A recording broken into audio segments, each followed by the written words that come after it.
Welcome back, guys, to another episode of the Solvable Mysteries podcast. My name is Yuras, and as every week, I'm joined by my co host, Galen Haikov, who's joining me all the way from California, as per regular.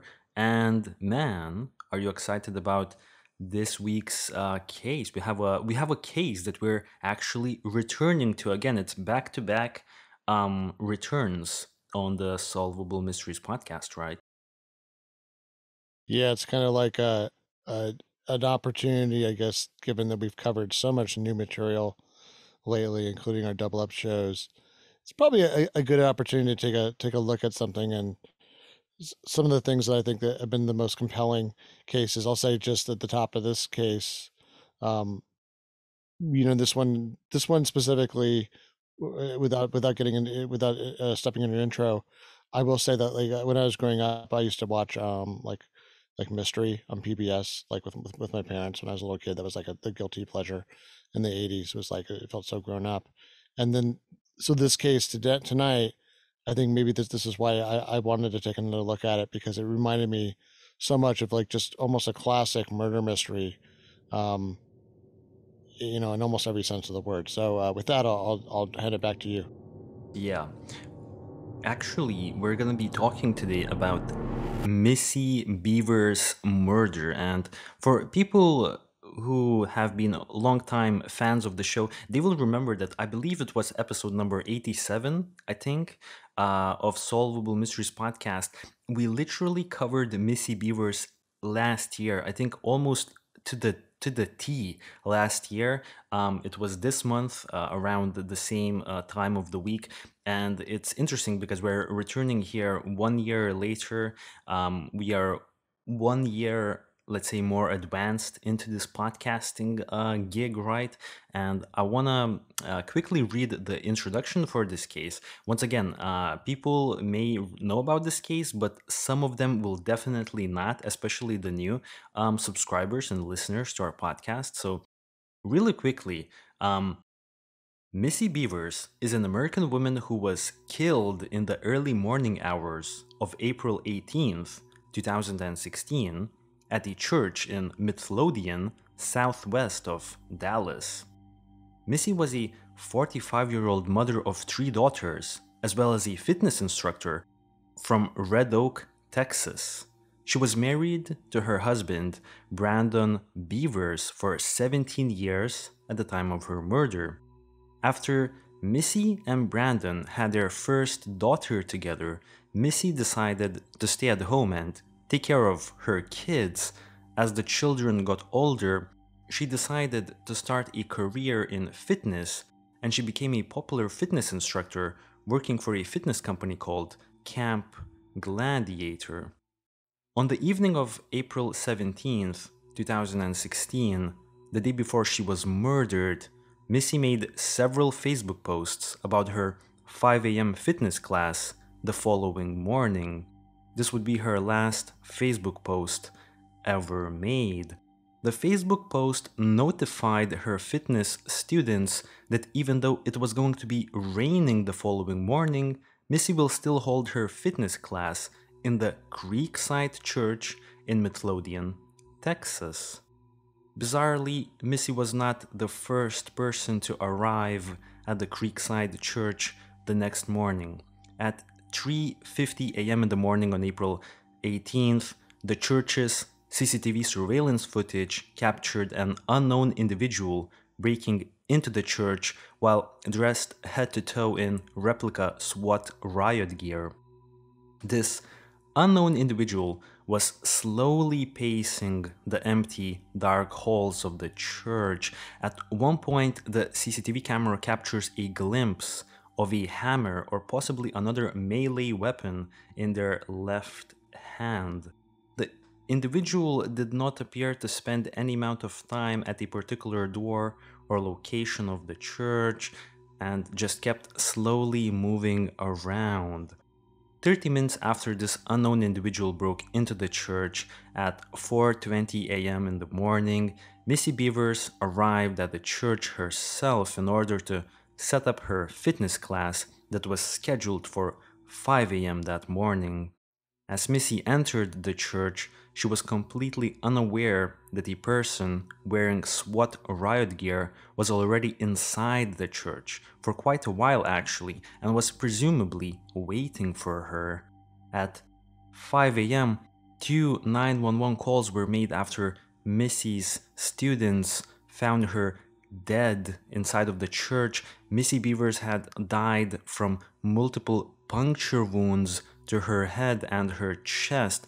The medical examiner was able to determine that the wounds on Missy's head and chest were consistent with the tool the suspect wearing the SWAT riot gear was carrying around the building.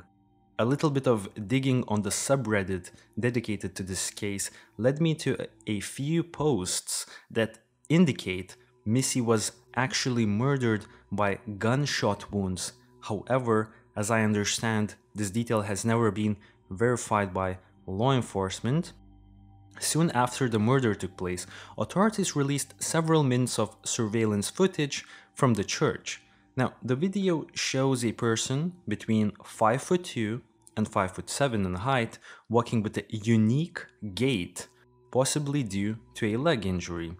It is also unknown if the suspect is a male or a female. After assessing Missy's personal life for potential clues, law enforcement found out that Missy and her husband Brandon were having marital and financial problems at the time of her murder. Also, several reports indicated that Missy was possibly having several affairs outside of her marriage with Brandon. Shortly after the killing, law enforcement as well as the public started suspecting that Missy's husband, Brandon, was somehow involved with her murder. However, when police sat down and talked with Brandon a few days after, he provided a solid alibi. It turns out that Brandon was over 600 miles away on a fishing trip on the very same morning that Missy was killed. Police also told the media that none of Missy's family members, including Brandon, are considered suspects or persons of interest in this case. A chilling detail emerged when surveillance footage from an outdoor equipment store located across the street from the church was recovered. The footage showed that at 2 a.m. on April 18th, the day when Missy was killed, a light-colored 2010 Nissan Altima pulled into the store's parking lot. The driver of the Nissan Altima turned their headlights on and off several times as the vehicle circled the parking lot. At one point, the vehicle parked for a short time under a parking lot light. To this day, the person seen in the church's surveillance video nor the driver of the Nissan Altima have ever been identified, and there have been no arrests made in the murder of Missy Beavers. Several details jump out in this case.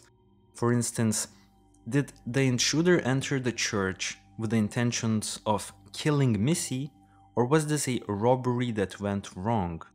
The intruder was walking around the church at a slow pace and did not appear to have any sense of urgency to steal anything. Based on the physical evidence at the scene, the intruder also tried to pry open a window that they couldn't possibly have fitted through. Afterwards, the intruder entered the church through the back door. The SWAT outfit is cumbersome and heavy, which doesn't seem like optimal burglary gear. Why exactly this outfit was chosen by the intruder is also unknown. On the other hand, if this was a pre-planned murder, then the SWAT outfit would actually make a lot more sense. The SWAT gear would allow the murderer to get close to Missy without making her too suspicious, while the helmet and padding would offer some degree of protection. It's worth mentioning that Missy was taller than her killer and a professional fitness instructor as well, while the murderer doesn't appear to be in fantastic physical shape. Perhaps this explains why the SWAT gear was chosen. Another interesting detail is the 2010 Nissan Altima that had pulled into the parking lot on the opposite side of the road from the church.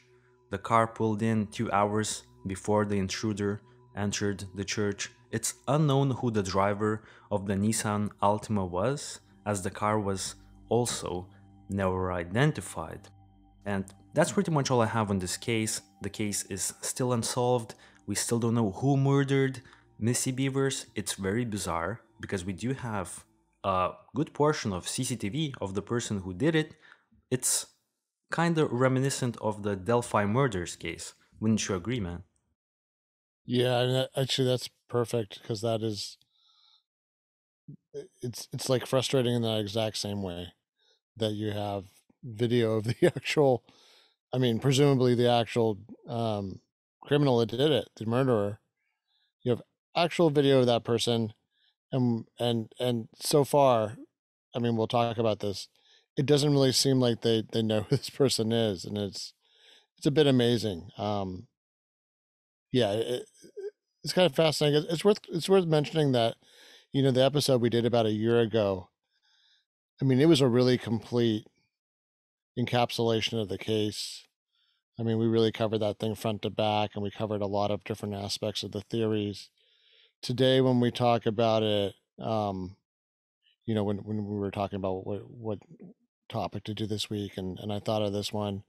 Part of the reason was it popped in my head just randomly. It was like a shower thought the other probably a couple weeks ago. It was just one of those something like that where I don't know if I woke up or I was in the shower or something. I was like, whatever happened to that case? And it was weird because it wasn't like I'd seen anything, I don't think, on the web or anything like that that reminded me of it. But it was just one of those things where it was so baffling. And then, just like any case, something else comes along and it can get forgotten if nothing comes up. So that was the next thought in my head was I was like, well, gosh, what had other people said, or had anything else been discovered or sort of tried since we had last talked about it? Like you said, almost exactly a year ago. Um, so with that in mind, I thought it would be interesting to look at or to mention a couple of specific things that we kind of came across this week as we were looking through, the different materials and trying to collect it. I mean, I think it's worth pointing out that today's show is going to be like there's going to be bringing in specific key details that probably got covered in much more depth in the last show. You know what I mean? So this is kind of a commercial for the last show. If right now, when we're talking about something, you feel a little bit lost or that we're not giving enough context, well, it's like, well, we did give a bunch of context about a year ago, and so there's that episode sitting out there. Yeah, but I also want to say that that episode is, I feel like we've improved a lot since, what it was like episode 87. But I will say that I do agree we do have a lot more like maybe details about the potential suspects, right? Even though I think we're here to discuss what we think about this case. I think a good one of the good things that we're returning to this case a year after is because back then maybe the whole structure of the podcast was like, okay, let's try to make sure I get all of the details in, everything's in, but we don't really talk about what we think happens. And I think when you just focus on portraying the timeline without actually really putting in effort to think about the case and think about what we are actually seeing right now on the YouTube channel. By the way, we are looking at the CCTV footage. We really can't, just um, analyze what we really think is happening here, because I feel like there's at least a few observations from this murder that we can clearly make. And I guess that's what we're here to do, right?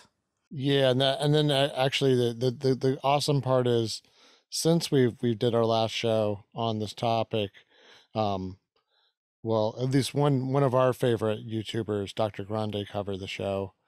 Sorry, covered this topic. So that's always interesting to hear his point of view.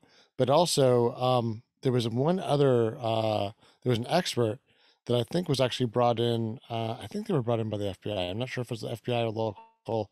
It's on me. I should have been more clear about that. I think the things that the FBI brought in this person who is a forensic podiatrist. I'd never heard that term before. So that's interesting to hear. Like this is kind of a different, I mean, I would say Dr. Grande is an expert. He's an expert on one topic. Dr. Grande, by the way, was making a whole crap load of content for a while there. So I'm not surprised he covered this case and pretty much everything else everybody else covered in the past couple of years. He seems to cover it like in a month. Yeah. But yeah. So that being said, yeah, it was interesting. If you don't mind, I'd like to kind of lead off almost with like the least important expert of it. But I thought it was interesting to see like a kind of an every instead of saying every man or every woman, let's say every person. This I think this person was he seems to have been taking kind of a hobby approach to approaching cold cases. I think he was also a former law enforcement. Can I So quickly yeah, just to clarify, because this is new information. Once again, we do our separate research, so I don't really am well aware of your research. Just to, because I'm curious. So you're going to be talking about the dude that the FBI pulled in. so I got three different, let's say, videos or bullets, I guess, to talk about today, or to try to work into the conversation. So I got Dr. Grande, who I guess we would call him kind of a neutral observer, but somebody who's more of an expert, coming from the psychology point of view, which it was always interesting to hear his point of view about what could motivate somebody. I have kind of a former law enforcement person who wasn't hired by anybody, who just like you and me, thought the true crime stuff is interesting, cold cases are interesting, and he thought he would give his 2 cents. Looking at the recordings, and what I thought actually was interesting about that was this guy kind of went in with not that much background, so it was kind of interesting to hear his opinions, and and then he took a pause, and then he got more background on the case after his initial opinions. It was kind of interesting to hear what somebody who was a former police officer thought, before his ideas were contaminated. And I don't mean contaminated in a bad way. You know what I mean? I just mean that before an idea entered his head that wasn't there before, when he was just looking at it with, I guess, fresh eyes. Yeah. Okay.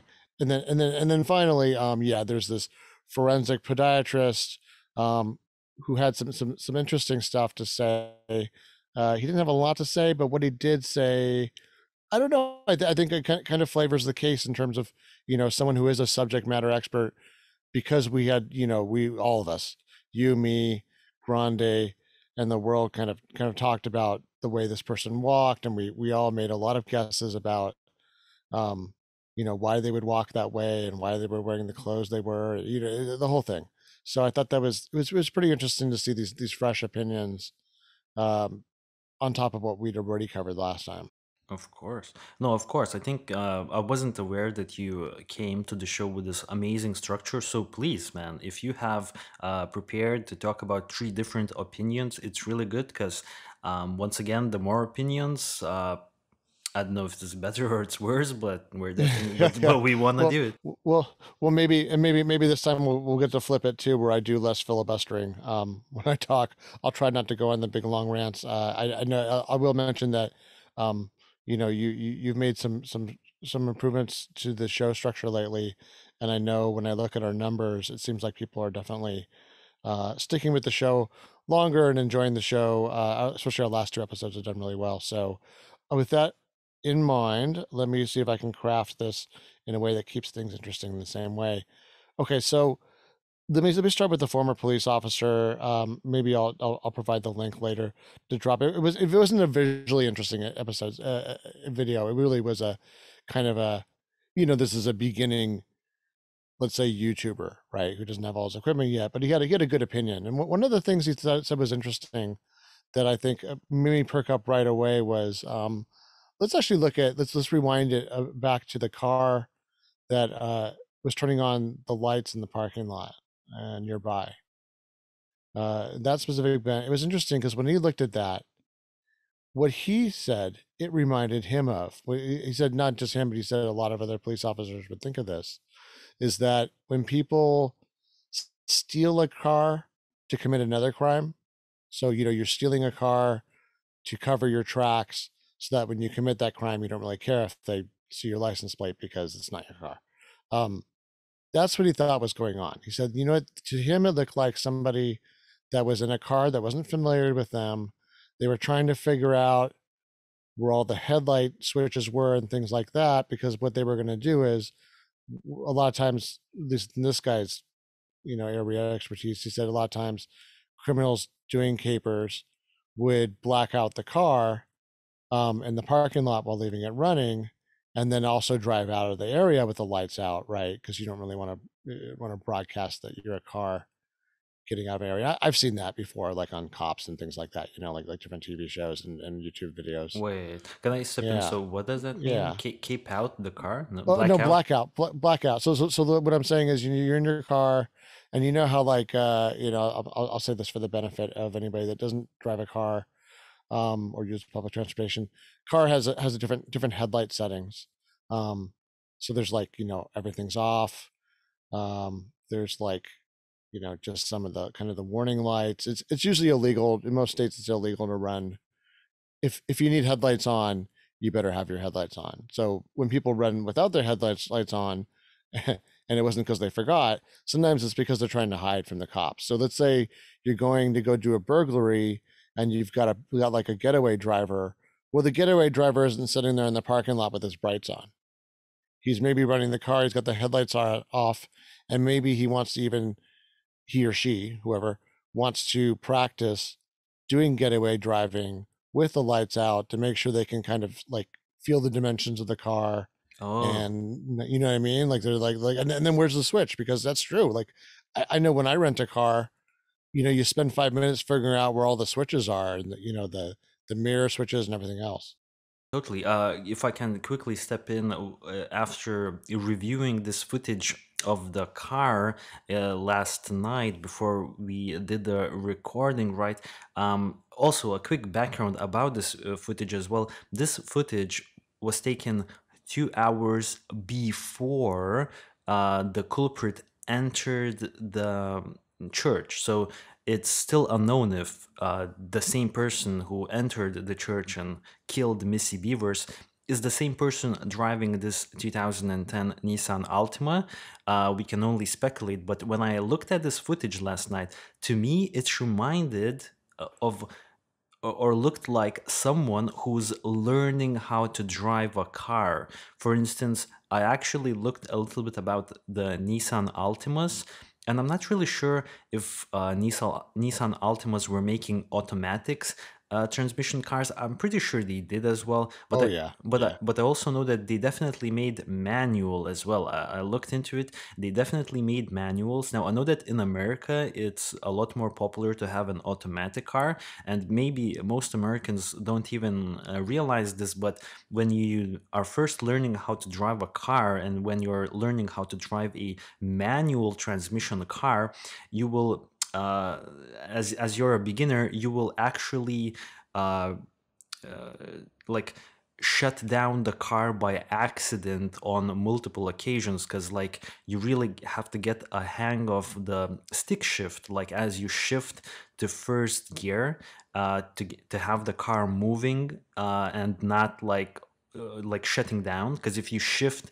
at the wrong time, or if you release one of the pedals, right, I don't recall what they're called in English, if you release them too fast, then the car will stall. So to me it looked like actually myself when I was first learning how to drive my car, and I drive a manual stick shift, and I would actually go to a parking lot and I would do exactly what is seen in the footage. I would actually stop and try to move a little bit, then stop again, try to move a little bit, practicing moving from a standstill, like practicing just the motion of moving, because it takes a bit of practice when you're just a new person and you just start driving for the first time. So to me it looked like someone that was potentially learning how to drive the car, but the point that you brought up is also very interesting, and I could definitely see how this could be someone who has stolen the car and was maybe preparing to do a robbery or something like that.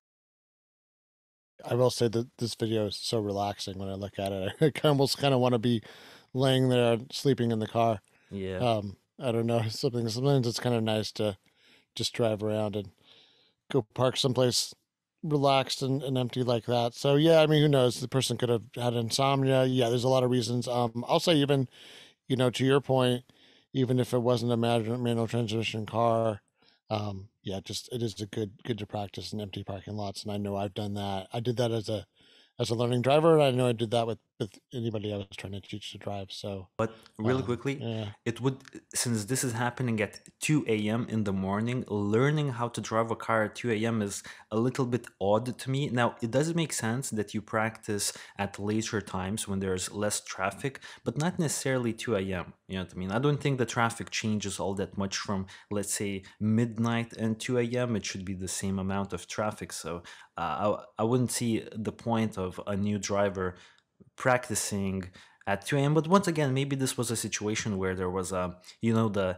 stereotypical boyfriend teaching girlfriend, or vice versa, girlfriend teaching boyfriend how to drive a car type of a situation. They had like a night out, and, maybe there's two drivers, and one of them is, you know, teaching the other how to drive. I could see it happening that way as well. yeah. I mean, I'll say that I think I mentioned it before. Night parking, which is a euphemism for a lot of things, seems to be pretty common. It's kind of, I mean, I guess it almost looks a little bit romantic and like kind of a teenager without a lot of money kind of way, a little, dark, Ooh, I'm like, really sorry for interrupting. yeah, For everyone who's listening to this podcast, I did not realize we had this shot of the vehicle. Wait, dude, if you could pay attention to the CCTV, this is very interesting to me. Look, this yeah, is a pretty. Once, 2 more seconds, the car will show up in this particular angle of the footage from the parking lot. See, we can actually see. I think this is the most up close of the vehicle. I didn't realize we had such an up close view. I'm looking at it. To me, it looks like the back seat is definitely the back seat right here is definitely awakened. That means I only see from this angle. We can only see that yeah, someone is driving, but we can't really tell who's driving. You know what I mean? yeah, or even like if there's anyone else in there from that angle. But yeah, it's interesting. And like, yeah, to your point, I'll say that later in the show, I'm going to argue that even if the person in this car didn't actually commit the act, I have a scenario where they're plausibly involved. Ooh. But it's a little bit of a long shot. But yeah, when I lay it out, it'll be interesting. So okay, all right, I'll stick a pin in this part of the topic for now. But I thought it was interesting to hear that guy's opinion. Now the other part of his opinion before he stopped his recording and then I think caught up on what was really kind of some of the facts of the case. One of the things that he also said was that when he was first watching this person in all the SWAT and police gear um, doing their thing, breaking into the place, he said, "Well, this is a burglar." To him, it looked like a burglary. The way the person was acting, his initial thoughts. His initial thoughts were it was a burglary that had been interrupted. He thought that it was probably, and this is something he did maintain throughout his speech. He thought it was somebody who was getting off. I'm going to guess right. Somebody who had kind of a fantasy of being a police officer. He didn't think it was really a police officer. He said the way the person approached the corners and stuff didn't seem like it was somebody that had police training. That they were kind of like just they looked like somebody in a costume, not somebody who actually had kind of lived that police life. They're sort of just sauntering around. Um, but yeah, at first he was but the other interesting thing was he thought it was a woman. Oh, off So the that bat, was he yeah, was right off the like, bat. He's like, yeah, and I thought that was fascinating. So right away he like, cause there's some weird thing with this, and maybe it's projection, but there's like this vibe that some of us get when we watch this video. Well, all of us seem to get a lot of us get a vibe either way, right? And who knows who's right, who's correct in that. My vibe is that yeah, the person walks weird. Now here's something that's interesting was he honed in on the duck walk kind of thing that we see, the weird pigeon-toned walk. What I couldn't help but wonder was, gosh, wouldn't you walk like that if you were wearing shoes that were too big? Like, if you're wearing big clown shoes, you can't walk straight. You can't walk in a pair with two parallel lines, I guess. Your feet are not gonna be two parallel lines because you're gonna be lifting your knee really high. Humans are lazy, so we try to walk in a way that is the best combination of, like, least effort for best results, Yeah, usually, yeah. right? Yeah. So, I thought to myself, when you're wearing big, overly sized shoes, you would think you would trip in them. So it's a little weird that I don't really see does the person ever stumble? It's been a little while since I've watched all the Yeah. footage like we are now. So one of the weird things I was like, well, how would the person, if this was the first time they ever did this, how would they not stumble? So I'm thinking, okay, this isn't the first time, even if they're wearing clothes that don't fit them. If this guy's theory was true that this person has kind of a fetish around dressing up like a police officer, well, it makes sense. Then they've practiced a lot. Then they might actually be fairly competent. You know what I mean? In terms of, Uh, yeah, yeah, yeah. really quickly, just to add a little detail to what you're saying. Also, let's remember that physical examination of the crime scene showed that this person actually tried getting in to the church by one of the windows. At first he tried to break into the church through a window, but even if he was unsuccessful, he couldn't pry open the window. But even if he would have pried open the window, he couldn't. Or why am I saying he? The suspect. Sorry, because we don't know if it's a man or a woman. The suspect, well, the killer. We know it's a killer. Jeez, I'm fumbling here. The killer couldn't even get couldn't even fit through the window. So that was another thing why I would suggest that maybe this wasn't a burglar, because it seemed like they weren't well prepared. It could have been a bad burglar. And also another thing is like a church for a burglary is a pretty weird objective, in my opinion. I feel like there are better places to burglarize than a church, but who knows? So it's funny because I mean, it's almost amazing because what you said in a lot of ways echoes what this guy said after he had a chance to kind of pause things and think it through a little bit and look at the background. And I think he didn't even realize it was a church at first. So that was, there was a couple of things that were maybe impacting how he looked at it because, yeah, when he came back to it, he had a bunch of questions. I think he was much more bothered about his burglary excuse for the exact reasons you said. Like, why would you burglarize a church? I mean, it does happen. There probably is some kind of loose change and things worth stealing, but it's not the first place you would look to go do a burglary. And then, yeah, if the person was some kind of organized burglar, why did they try to break in through a window they couldn't even fit through?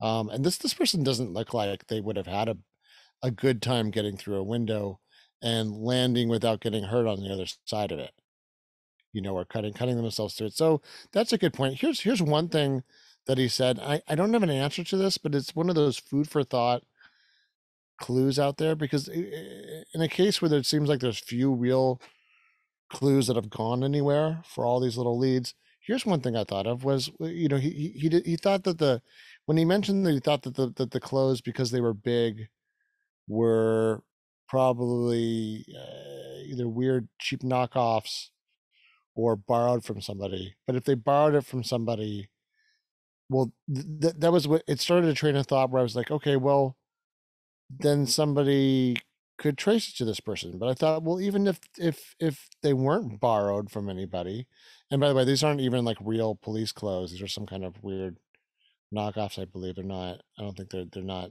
They haven't been um, correlated with any like other actual police department. I think that they already searched down Uh, that lead. yeah, the one piece of information that I read about this case is that some people are stating that the outfit was actually almost like a Halloween outfit Uh, type of a thing. It wasn't a serious SWAT gear. It was just a replica.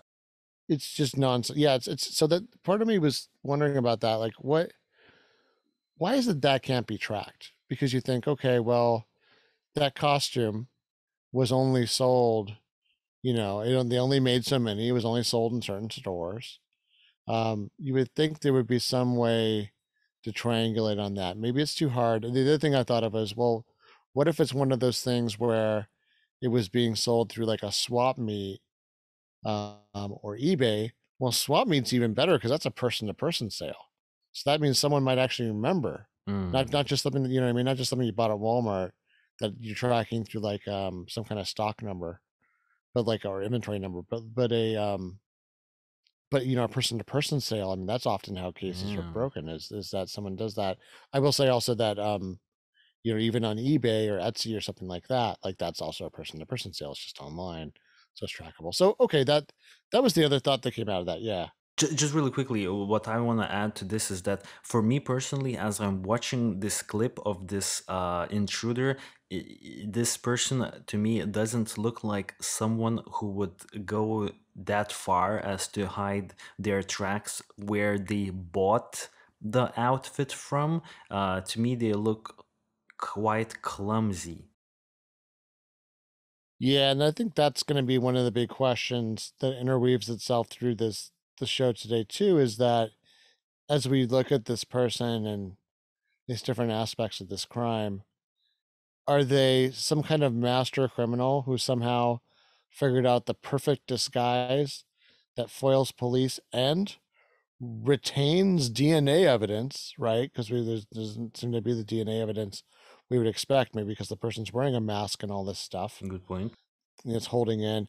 And also, it's worth pointing out that since this crime happened at a church, and a church probably has as much DNA and crap floating around it as maybe like a part-time coffee shop or something, right? Yes. I mean, a church has 10 to 100 times the traffic that a residential uh, dwelling has. Yeah, so there's probably a lot of reasons why it might be hard to get DNA, but for all that, there should have been other things, footprints, things like that. Miraculously, none of this stuff so far has tracked back to a person. All we have are sort of these images and these this gait and the way the person moves. So maybe that's actually a good time to transition to the forensic podiatrist. Of course, really quickly, Yeah. just to conclude, that dude from who was a former law enforcement officer, as I understand, who looked at it. So overall, his conclusions for this case is that after looking at the details, then he wasn't that certain if this was a burglar, right? Did he? Did Because I never seen that video, and I might look at it after we done recording today. But I want to ask, did he come up with any conclusion? That first person that you talked about, did he come up with any conclusions for this case? Yeah, I mean, it was interesting because it seemed. I hope I'm not misquoting him because I did kind of watch it alongside a bunch of other stuff, but and he was a little bit all over the place. But it sounded like he really thought that it was some weird person doing some person that maybe burglary and burglary was not the main motive, and that murder may not have even been the original motive. That this person was interrupted doing something that was more about themselves potentially because they go in, they're not in any hurry. They go in there, they start wandering around this place. It could well be that this person had no idea that this church, I mean, who would think a church is going to do a fitness class at 5 in the morning in the middle of a week, right? It's not Sunday. Yeah. So, nobody, I mean, that almost seems like it's not McDonald's or something. It's not a preschool. It's not, it's not some place that's got hour, it has hours. They are different. And the way it serves the community is different than like a McDonald's, where the McDonald's is going to be open at this time, it's going to close at that time. And that's going to happen. So if you're going to do a burglary, don't come to McDonald's at 10 in the morning because someone's working. I just I just want to add that's a good point. That's a good point. So to conclude, basically, that person probably thinks it was about them. This person could be Yeah. potentially some sort of a potential psychopath who just liked to dress up and mess things up. Yeah, like a LARPer, like a LARPer gone wrong. Okay. You know what I mean? Like they're kind of like it's almost like it was interesting. The guy he had like a weird, interesting profile that I had not even thought of. Where he's like, this person's like they're doing a naughty thing, they're doing a burglary, but they're dressed like a cop, and because he said otherwise it didn't make sense because that cop outfit does nothing. That cop outfit doesn't look real. That cop outfit is like briefly shocking for a minute, and then he doesn't feel like it buys anybody enough time to get out of trouble. Yes. To either convince somebody they're police. I mean, all the person has to do is take a photo or follow them, and it's Right. too late. I Yeah. I agree. So Cool. yeah. Okay. So the next one was there was what happened in this case was there's this guy who's a forensic podiatrist. I don't have his name, but there's a couple of videos about him. Um, this is on me for not It's doing better okay, research. I man. It's feel bad. okay. I should really know the name of the guy. But he's the only forensic podiatrist they brought in. So what's a forensic podiatrist? Well, a podiatrist is somebody who's a foot doctor, essentially, and that's his whole thing is feet and why people walk a certain way and health conditions around that. And one of the things he does is um, he can take things like shoes uh, and match them pretty well to a person, like almost like a fingerprint. Like you can essentially take a pair of shoes and maybe footprints and things like that, and he actually strips these shoes down, and he goes on to make the case that almost like Cinderella, the slipper doesn't fit anybody else. Um, and apparently, this evidence is compelling enough that there have been convictions using as evidence. Now, that Ooh. being said, yeah, I mean, it's pretty impressive. Like this guy testifies all the time and helps convict people. Now, that being said, he does say that only or the sole or the main piece of evidence for this. Okay, it's not voodoo so far from what I can tell. So, okay, right off the top, he's like, "Oh yeah, well you can't tell if it's a man or a woman by the walk." Now, Ooh. I mean, far be it from me to tell this guy, and this guy's like way older than me too. This guy's like 10, 20, because men and women have different hip ratios. There's some other things that might affect the way weight is distributed. But then it is interesting because then when you look at some of the men, well, I know one man specifically that's been compared. When you look at I think you even showed it, the picture of the Missy Beaver's Oh yeah. father-in-law. Yeah, we Yeah, can I jump mean to that it. guy. I mean, that guy's in bad. I mean, poor old guy. I'm not here to put him down. I mean, I'm not in super great shape either. But yeah, he's kind of like you look at him from the side, and he's got a pretty substantial belly going on there, and he's kind of hunched over. He's kind of his spine's doing this weird thing, and yeah, it's pretty similar. Pretty similar, I would say. Now that doesn't mean that's him, but it means that maybe the person who is in this outfit. The thing is, it does seem clear that whoever is in that costume is probably not a frail person. Would that be Yeah. yeah. Really quickly, another thing, when I looked at this comparison video of Randy Beavers, who was Missy's father-in-law, and the culprit from the church video, they do look like they're walking in a similar manner. However, law enforcement stated that the culprit from the church video is between 5'2" and 5'7". Now, I don't really know the height of Brandon Beavers, and obviously, if we knew the height of the guy, I mean, it's hard to tell from this footage because everyone seems to be in the same kind of a height, so it's hard for me to distinguish if Randy Beavers is like 6'1" or 5'8". It's quite impossible, I think, from this footage. But at the same time, I feel like uh, you know, we could like probably zero in if this is the same person just by looking at the height, right? Hello, guys. This is Euros from the future, working on the post production of this episode. Want to clarify a little bit of information regarding Randy Beavers. It appears that Randy Beavers, Brandon's father, was definitely not the person seen in the church's CCTV. Apparently, Randy Beavers was with his wife traveling by an RV in Oceanside, California at the time of the murder. Apparently, they have a picture posted on social media on Sunday afternoon on a golf course in Oceanside with a third party. Plus, police said they independently clarified Randy's alibi through interviews and electronic records. It isn't him in the church, apparently. So that's just something that I've looked at after the fact. So definitely want to get that out of the way for sure.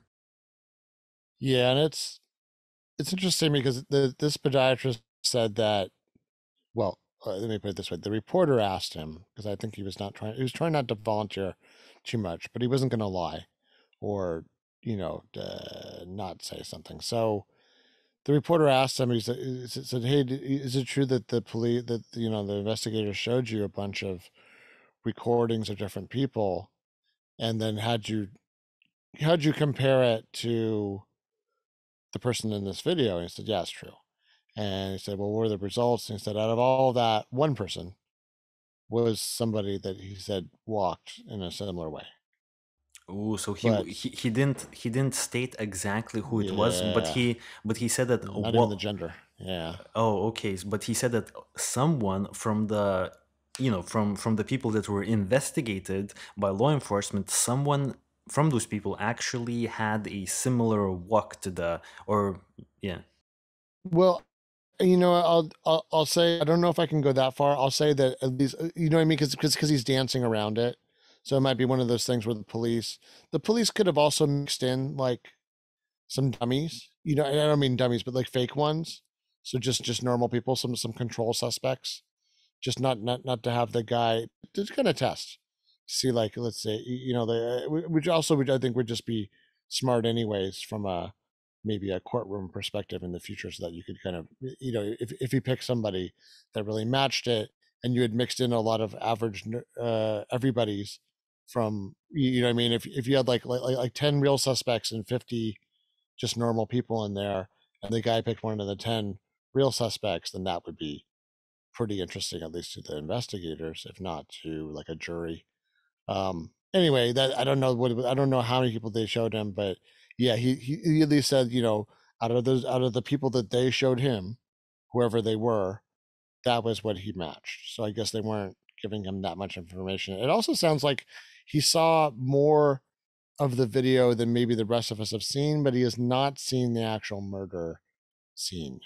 If that makes sense. Okay, okay, that makes So sense. yeah, there Yeah. was just I guess it's trying to say that there's still maybe there's also assurance to the family that some of the privacy is being protected.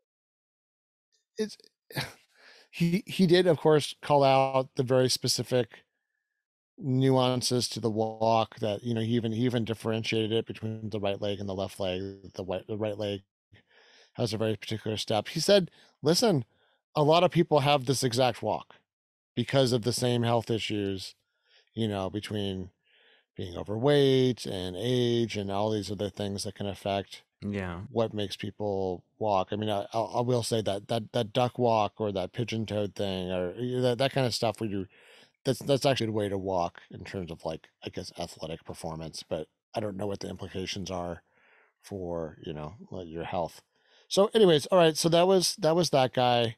And that I again, I think brings some other questions, but I'm gonna stick a pin in some of the bigger questions, because Dr. Grande Mm-hmm. was the next one, and he did his summary. I have was yeah, and he has all this stuff in there. It's so dense. I don't even know how he does it. Yeah, Um, I just want to say that Grandy has like some sort of a secret sauce where he like he like compiles all of this compression info. algorithm. Yeah, he definitely knows how to compress information into like 15 minutes. But that's why I love the guy so much, because like you literally can get completely introduced to a case by watching a 15-minute video that Dr. Grandi does. Maybe that's his secret sauce for his success on YouTube.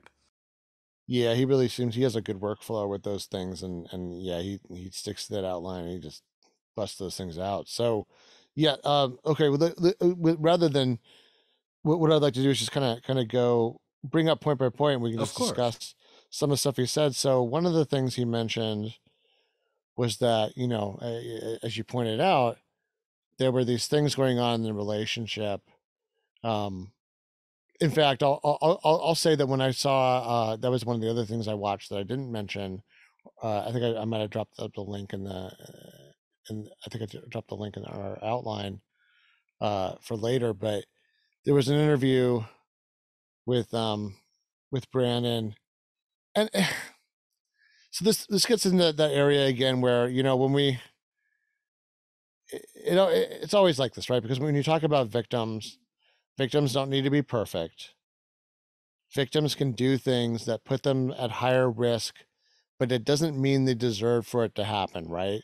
So when we say that like things are happening or that maybe somebody is doing something that like we're judging or whatever it is, if I have an opinion about it, it doesn't mean anything bad about that person.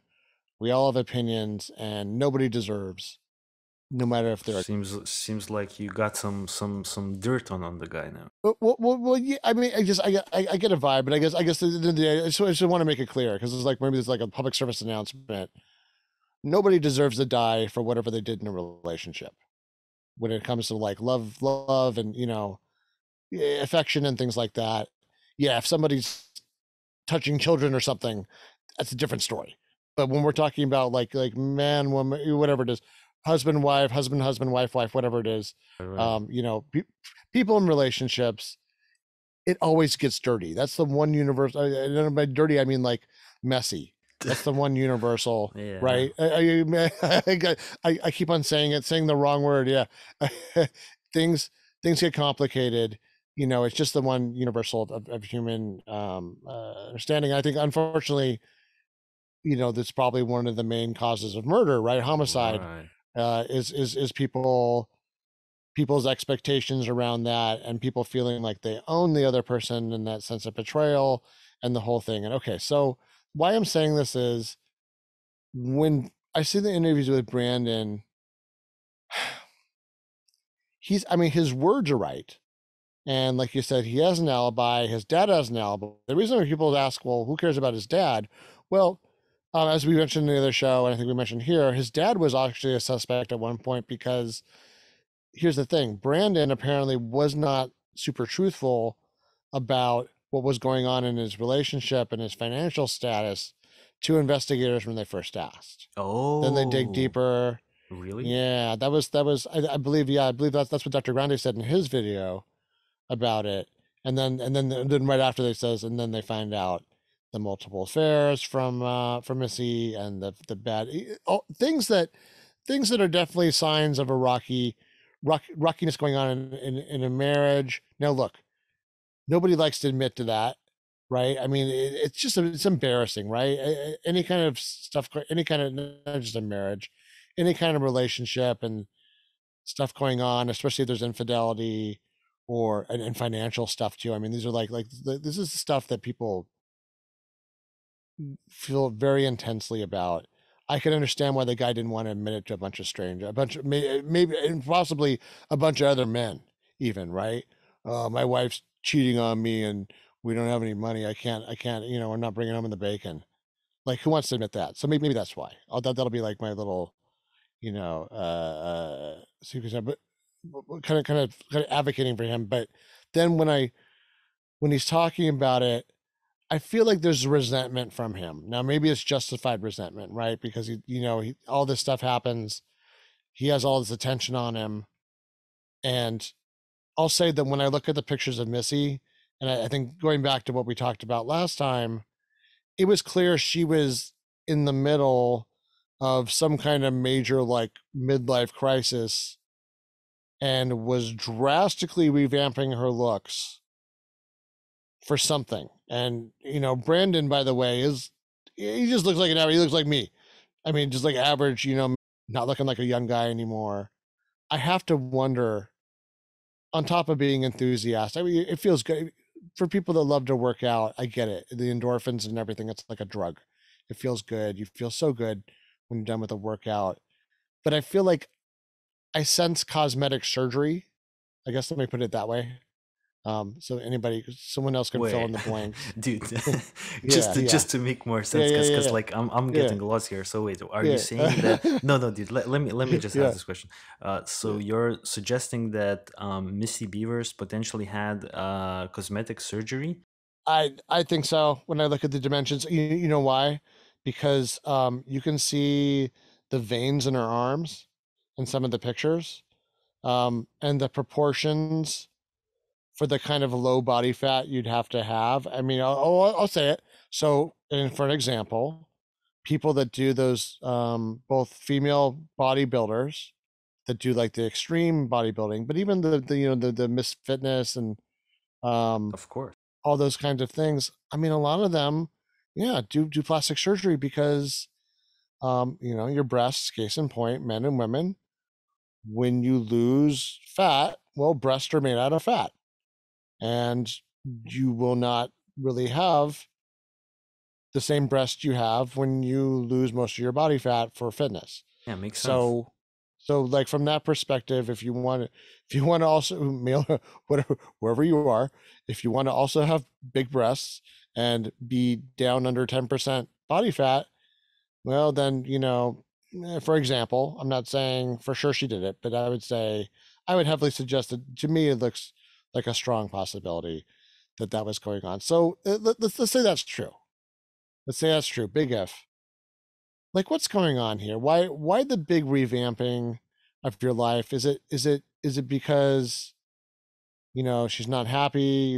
This guy Brandon isn't doing it for her anymore. They got married too young, or obviously things change and people get older. Your brains change, your hormones change, um, and your life changes. Like you're not the same person at 45 that you were at 25, etc. I mean, it's probably a good thing.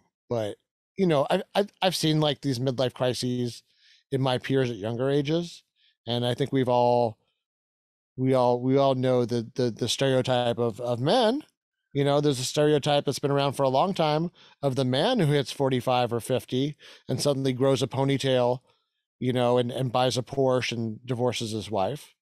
So I have to wonder, is this sort of like the is this one version of that on kind of the women's side? So yeah, Yeah, just to like also, sorry man for interrupting. yeah, Maybe you were going to make a point, but I just want to quickly revert to the fact that we're still talking about Dr. Grandi's points. And is this one of the points about the physical that Dr. Grandi made, or is this like your observation?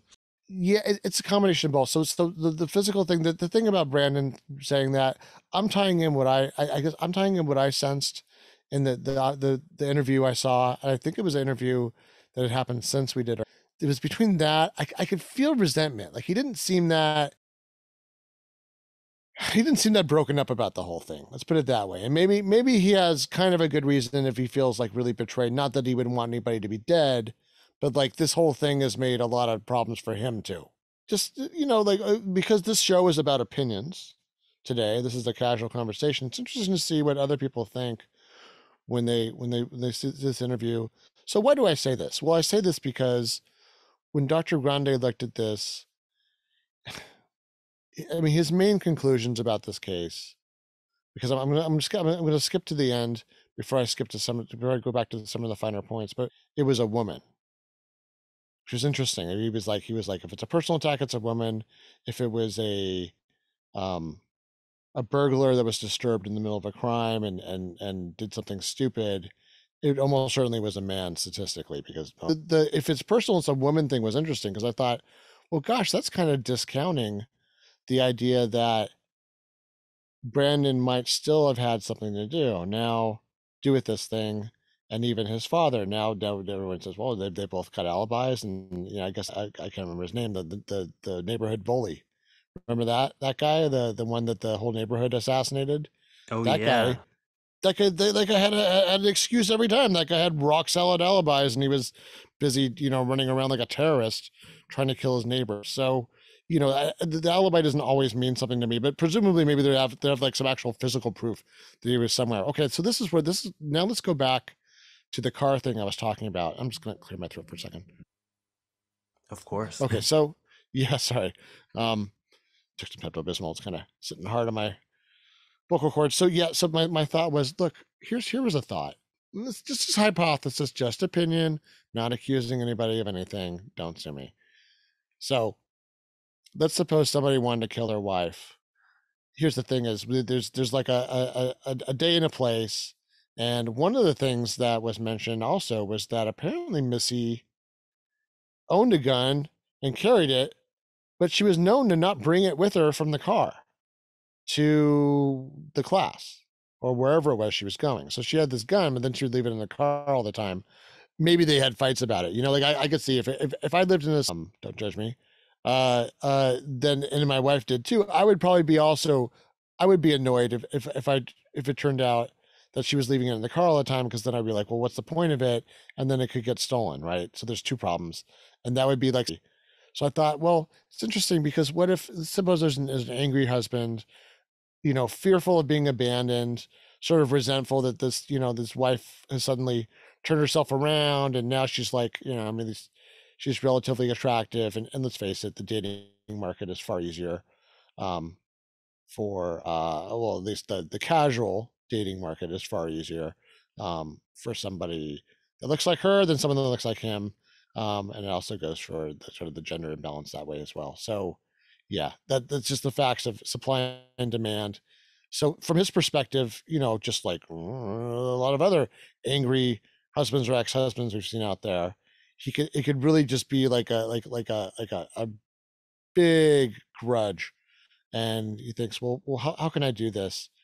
Well, why not the perfect crime? So the reason why I wonder about the person with the headlights, as random and strange as this is sometimes when people do hire or try to hire, let's say like a contract killer or anything like that, anything that's a criminal act or enterprise,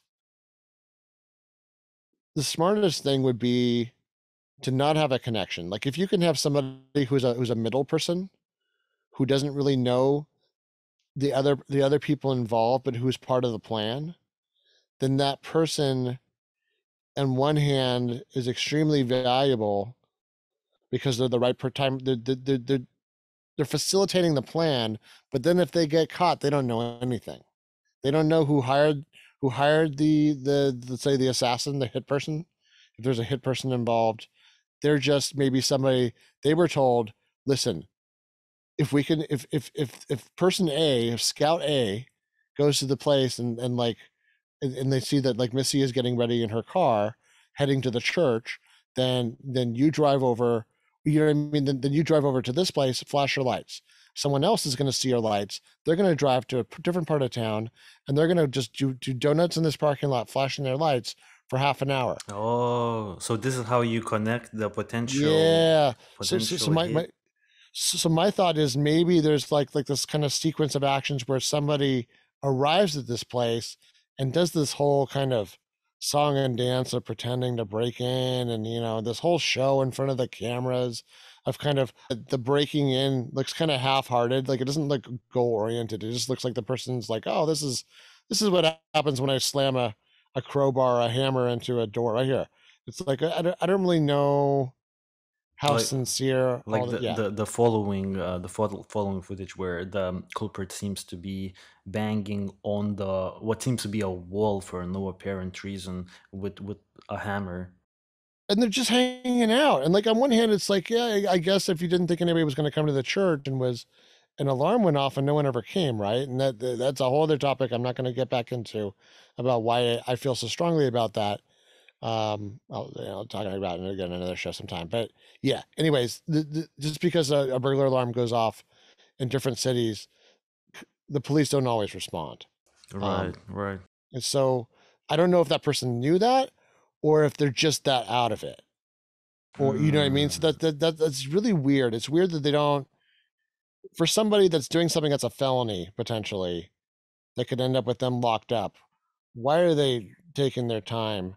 So from that perspective, that kind of leans more heavily towards they were just waiting So, to so, do so, their so, ambush. so, really Yeah. quickly to revert back to your earlier proposed theory. So, Brandon Beavers in this case would be the one organizing this really complex hit.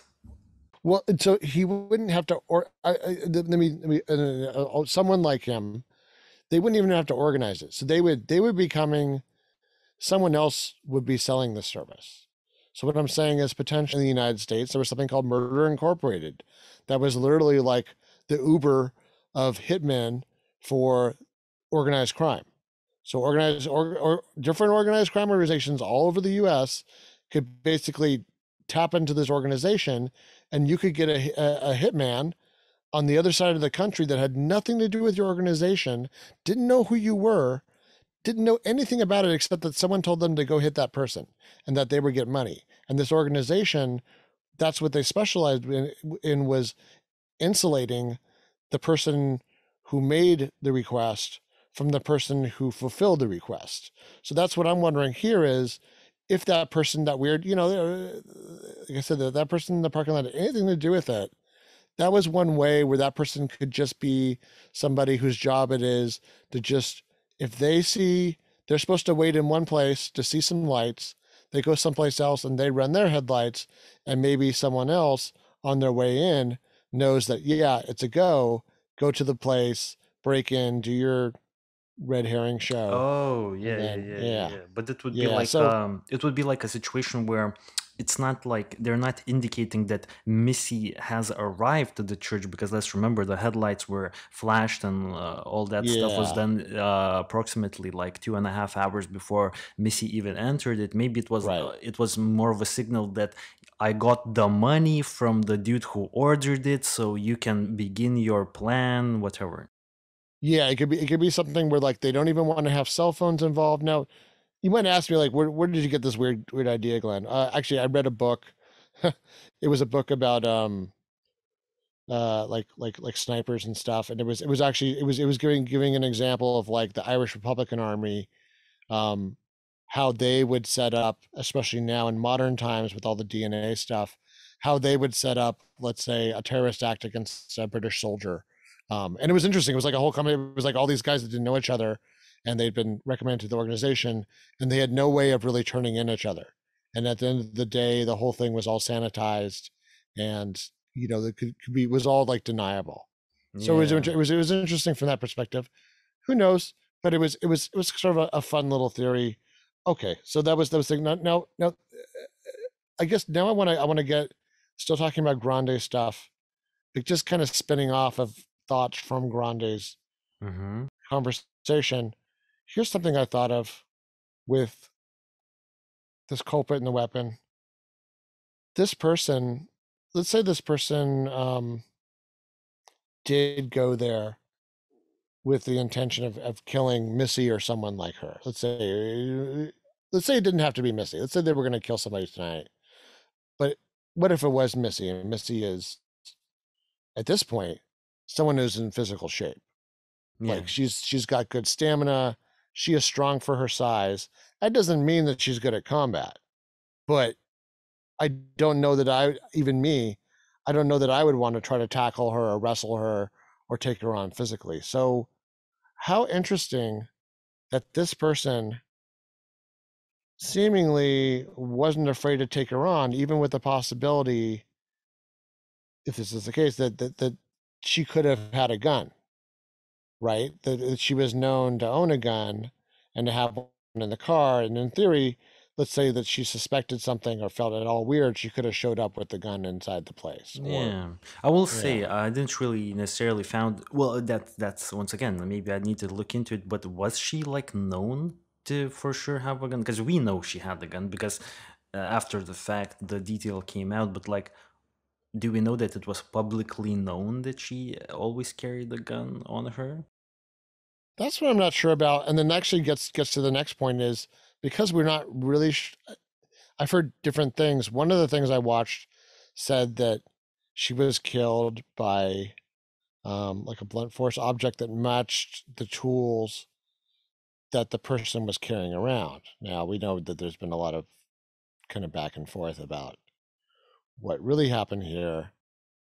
Yeah, because real quickly, I spent Yeah. last night looking at this a little bit, and on Reddit, people claim that it was proven that it was actually gunshot wounds that killed Missy Beavers, and I think what they stated that law enforcement didn't want this detail to come out because they wanted to keep it close to the vest for themselves. But apparently, I didn't really look into that part, but it was somehow leaked apparently that maybe Missy was actually killed by a gun. And the puncture wounds, because when you think about it, a puncture wound sounds like it's done by a knife, but also, in theory, a gun would also leave puncture wounds, you know? Yeah, it's true. You get you're perforated basically. So yeah, no, it's true. So from that perspective, that if it's guns, then I guess first of all, the what women can't attack and kill somebody with an object like that, if it's not a gun. And I don't know. No, I'm not saying that at all. Yeah, I'm Glenn, saying what are you yeah, saying, man? yeah. When we're saying, but no, but the thing is though, that being said, that's not.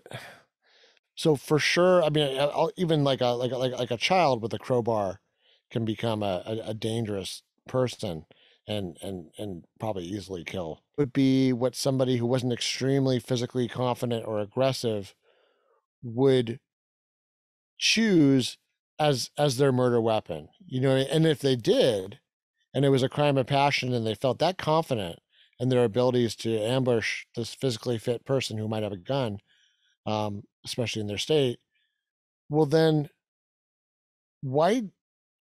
I guess here's the question: wouldn't they do if it was a crime of passion? Wouldn't they do more damage? If it was a crime of passion. So crime of passion, they often say like, they often kind of know when somebody like let's say an old lady gets killed in her house, and they're like, "Gosh, somebody stabbed this old lady in the face 100 times." But Maybe it was her daughter. but do we know? As far as I recall, we don't know the autopsy, right? It was Yeah, the never. state of the body. That's. I just wonder. I mean, I wonder if she had to open or close casket funeral, stuff like that. I mean, I can imagine if the body It was was in some a kind I of will say yeah. puncture wounds to the head and chest. I feel like puncture wounds to the head. I feel like that's already like very personal. If you don't have to, I mean, then you probably don't need to. But since there were puncture wounds in the head, maybe that's quite personal. Yeah, it could be. I mean, it's to me that would make a big difference if it was a gun or not. As other people mentioned, guns are sort of the big equalizer, Of and course, of yeah, course. they're the ultimate equalizer. But I will say, even a weapon like that, I mean, somebody that knew how to use a crowbar or something could easily um, do a lot of damage, and then someone that doesn't know how to use a crowbar. Perspective on this case, and I remember talking about this on the last time we did this show about this case, right? Episode number 87. I think I proposed a theory where maybe the culprit actually saw Missy and approached Missy and introduced themselves as a police officer, like inspecting the area or whatever, and maybe Missy wasn't immediately alerted by the presence of this person, and she turned around, and then maybe this person could have like hit her from behind like a cheap shot, you know what I mean? That's also a possibility. We don't really know because we never really saw the footage, right, of the actual encounter, but we don't really know if and this detail could very well be known to law enforcement, because I feel like the all of this image, and once again, dude, really quickly, dude, I wanna I want to do one thing because I know you'll probably get into some interesting stuff, but one thing for that I really want to mention right now. So, and this is particularly interesting if everyone who's listening to this will watch the YouTube channel right now. What I found very interesting that, from my personal understanding, right, this entrance right here on the right hand corner is the main entrance into the church, and this is the entrance that Missy entered. And to my understanding, Missy was murdered somewhere in this hallway. And why I say that is because if you guys who are watching this on the YouTube channel, if you would remember what I'm actually showing right now, so these 2 points, right? And if I would quickly jump to one of the maps, one of the really cool maps that we have on this case, as we can see, Missy and the whole, well, maybe it was in this actually room. So once again, I'm not really sure, but what I'm trying to get at is that I wonder if law enforcement have the actual killing footage. Like, do they have the footage of the encounter? Because I feel like that would actually answer a lot of questions. So they do have. Well, I'm not sure exactly what they have because you said they haven't. I haven't seen anything that details everything. But actually, the forensic podiatrist did say that what he did see was he saw he saw footage of when she comes in and realizes out of like a horror movie, like the same kind of scene when like, someone's in the house and all of a sudden they hear, I don't know, footsteps downstairs or something like that.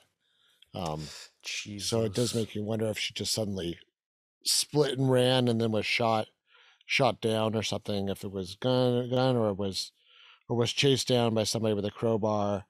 So I can't help but wonder if maybe the costume didn't work at all. But okay, let's switch gears now. That's actually a perfect segue.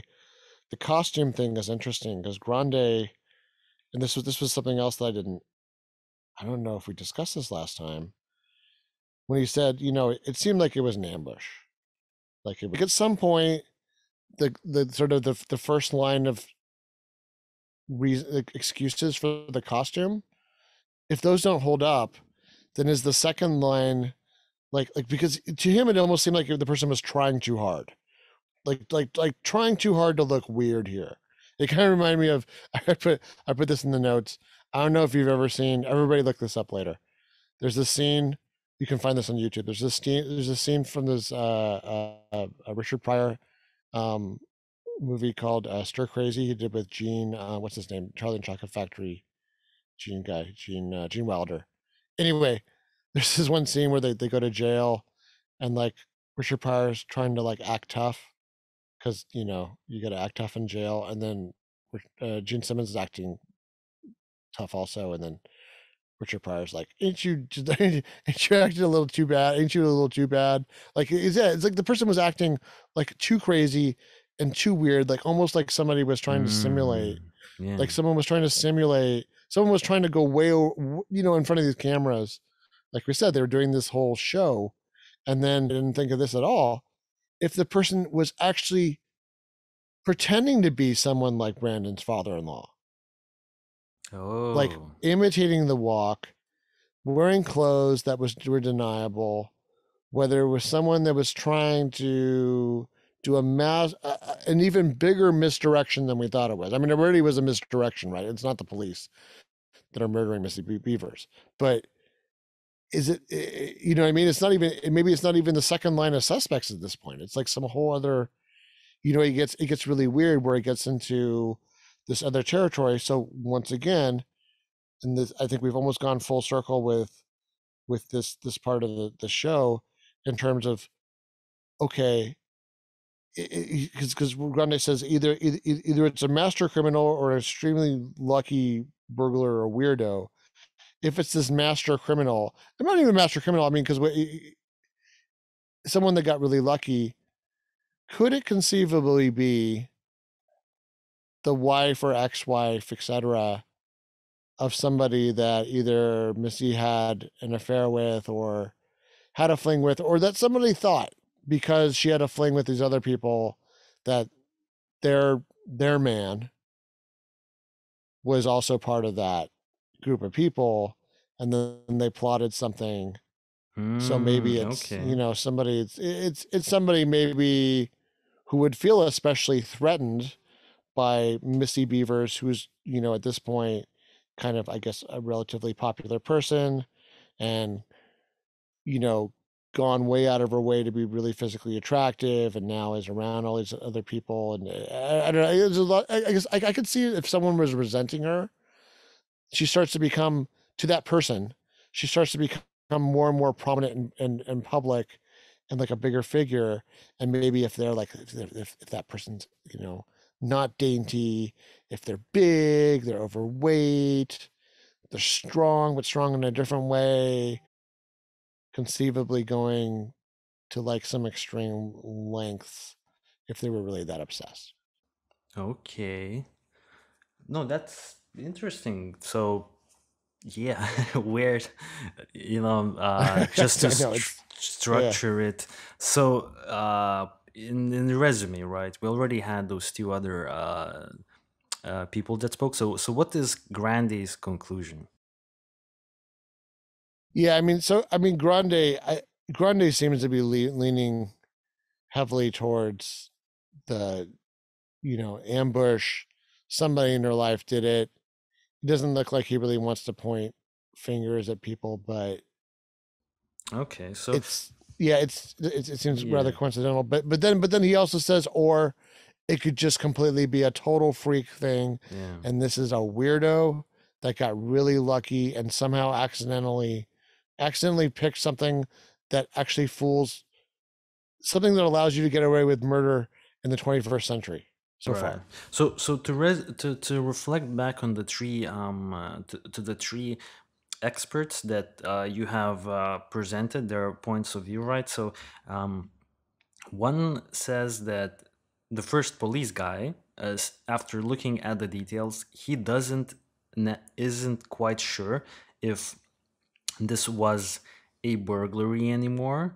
Then the second guy, the feet expert, says that you can't really say if it was a man or a woman, and also added that they think that the walk made by the culprit is very reminiscent of at least one of the person that was shown to him by law enforcement. We don't know who the person is. And then Grandi says that they believe that this was an ambush, or at least Grandi would lead towards an ambush. So actually, when you think about it, all of these three opinions kind of match up because the first guy doesn't know if this is a robbery anymore. The second guy is like, "Yo, someone walks very similarly from the footage that I was presented by law enforcement. Someone, a person of interest in this case, at least one of them." Walks in interestingly, and then like one little nice like sentence right.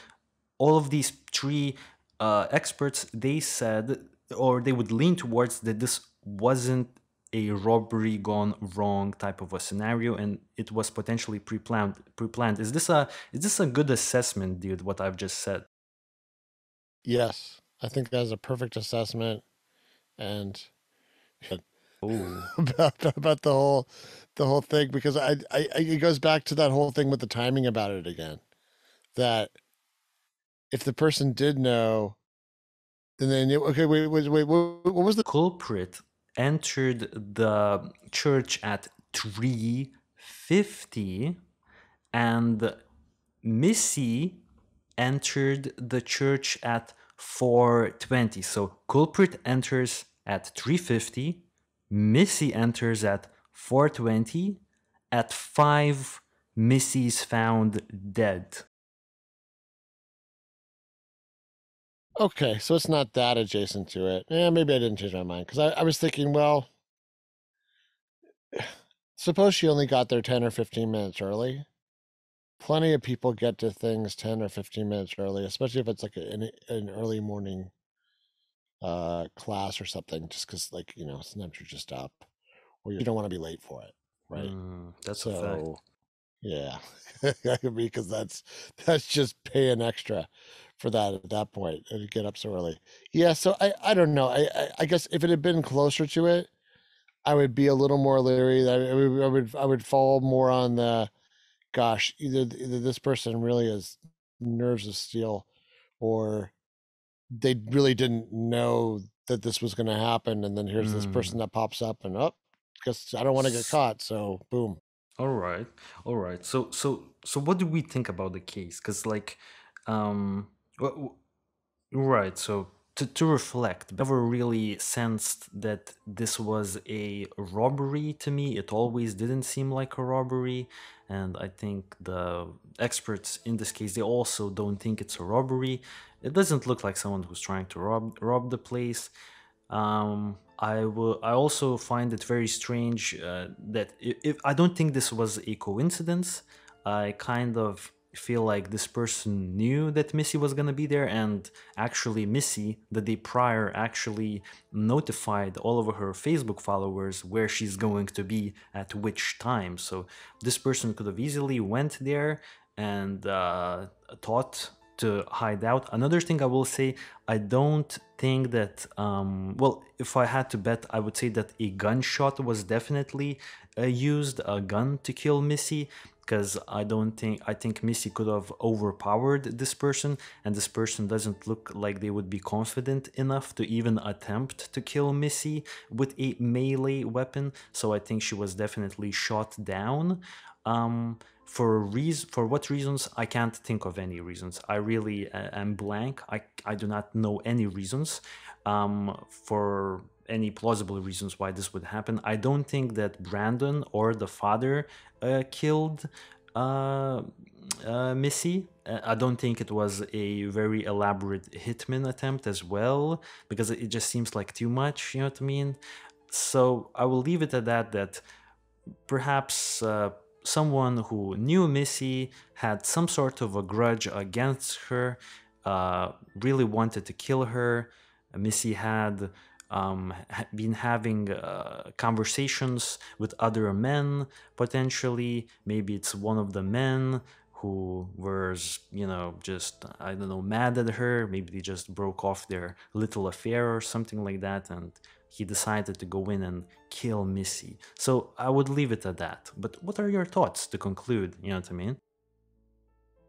Yeah, I'm leaning heavily towards that like romantic rival, let's say, theory, that maybe somebody associated with one of the people that either she did have a relationship with or was suspected to, even if it didn't happen. Um, So a woman. yeah, yeah, I'm leaning towards that. There was the one suspect. I think we mentioned him last time. We had to dance around it because the person, a lot of other aspects of it, and this person fell under more of the let's say, uh, discouraged stalker um, Mm, profile, I guess we call it. You know, if that makes sense. mm. Like somebody who had been Yes, yes. yeah, denied, I guess. And that, by the way, that's a very valid and well known and famous in some cases example of what can happen to people. So I'm not discounting that. Um, and then finally, yeah, there is like that random weirdo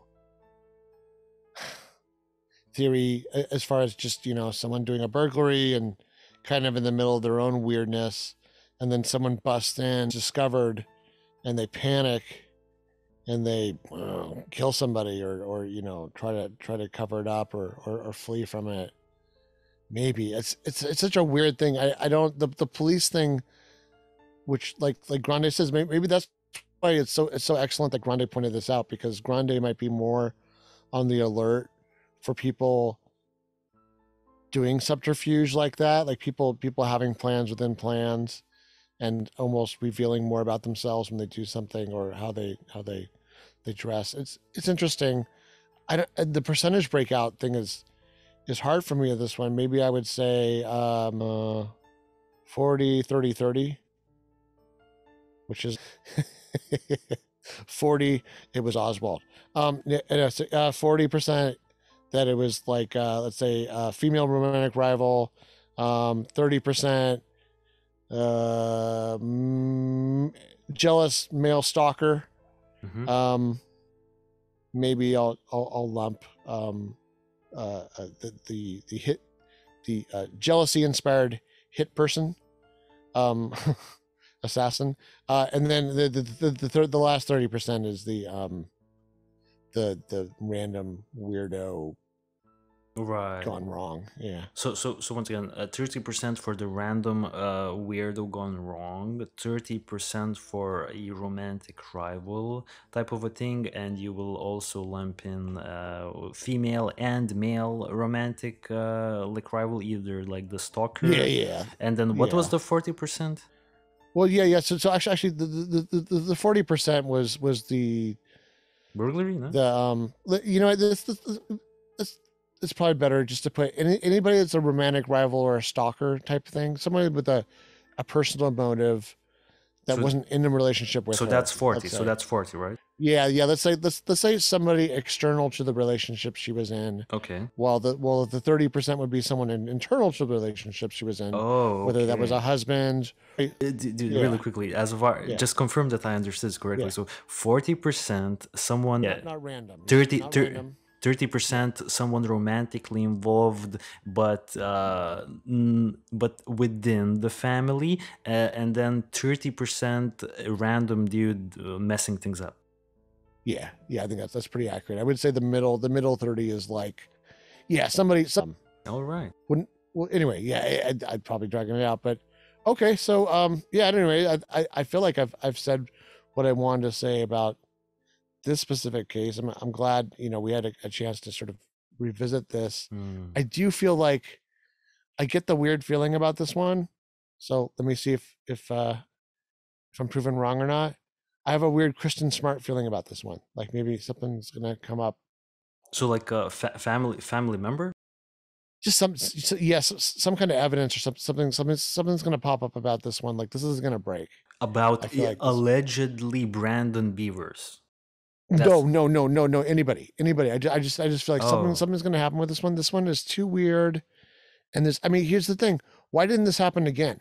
If this was random weirdo, either that person, wow, they got their fill and they're never going to do this again, right? Or they died, or I guess something else could have happened. They could have gone to jail, etc. Yeah. Why didn't why didn't we see another one of these?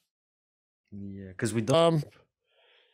I think that's it for that. I before we go, if we're wrapping it up, I just had one little piece of housekeeping, about all the great comments and feedback we get. I will say, if anybody ever got into it in the past, or get my ego involved, and I've tried to be better about it. I feel a little bit bad because this morning there was a comment that I was trying to get more information from this comment, but I think I didn't respond to that person, and then to someone else who actually was trying to be helpful. This person knows who they are. I should just look up who it was. I replied to that person, that I was not mad at them, and that I just, in general, sometimes when I communicate, really happy for all the comments, and we really love feedback, especially constructive feedback. My comment today was I just wanted more specific feedback. And that stuff like that we really enjoy, because then we can, as we get a consensus of what people like, we try to tailor the show in a way that still makes sense for us, but also makes sense for the audience. So maybe it's good I save that for the end. Dude, yeah, dude, no worries about that. We all, myself included, I also sometimes get frustrated and whatever, but we love the comments. And speaking of the comments, please, guys, leave some comments on this case. Like, what do you think about this murder case of Missy Beavers? Do you have your own set of theories? And obviously, as every week, we will catch you on the next week's episode, where we'll be covering some interesting crime cases. And for now, guys, I suggest all of you stay safe, and we'll catch you on the next episode. Peace out, my guys. Peace out.